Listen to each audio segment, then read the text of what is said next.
শিরোনামে বলছিলাম 7 দিনে উদ্ধার হয়নি খাগড়াছড়ির গিরিফুল এলাকা থেকে অপহৃত 5 শিক্ষার্থী এবং টমটম চালক সহ 6 জন। গত 16 এপ্রিল চট্টগ্রাম বিশ্ববিদ্যালয়ের ওই 5 শিক্ষার্থী অপহৃত হয়।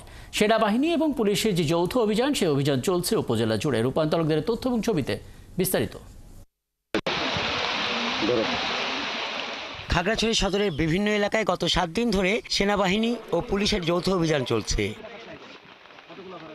যে এলাকা থেকে তাদের অপহরণের অভিযোগ উঠেছে সেখানকার লোকজন বিষয়টি অবগত নন বলে জানান। তারা আরও জানান, সামাজিক যোগাযোগ মাধ্যমে প্রথমে খবরটি পান। ঘটনার সত্যতা নিয়েও সন্দেহ জানান কেউ কেউ। আমাদের কুকেশ্বরা এলাকায় যে 5 জন শিক্ষার্থী এসেছিল সেটা আমাদের কিন্তু জানা নাই, এবং কোন এলাকা থেকে টমটম ড্রাইভার নেওয়া হয়েছে সেটাও আমাদের এখনো সঠিক তথ্য নাই।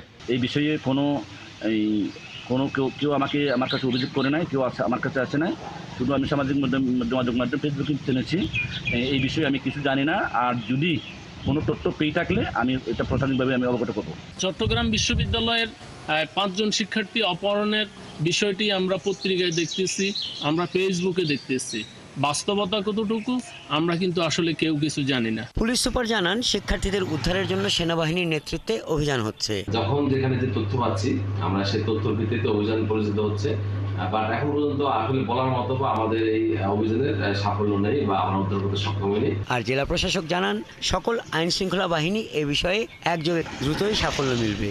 আমরা এই বিষয়ে সচেষ্ট আছি এবং আমাদের সর্বোচ্চ আমাদের লেভেলে যেটি সর্বোচ্চ আছে সেটি আমরা প্রয়োগ করছি এই বিষয়টি থেকে উত্তরণের জন্য। গত বুধবার 16 এপ্রিল সন্তুল আরমান নেতৃত্বাধীন জেএসএস এর পাহাড়ি ছাত্র পরিষদের চট্টগ্রাম বিশ্ববিদ্যালয় শাখার তথ্য প্রচার ও প্রকাশনা সম্পাদক রিবেক চাকমা এক প্রেস বিজ্ঞপ্তির মাধ্যমে 5 শিক্ষার্থী ও টমটম চালকের অপহৃত হবার কথা জানালে বিষয়টি আলোচনায় আসে।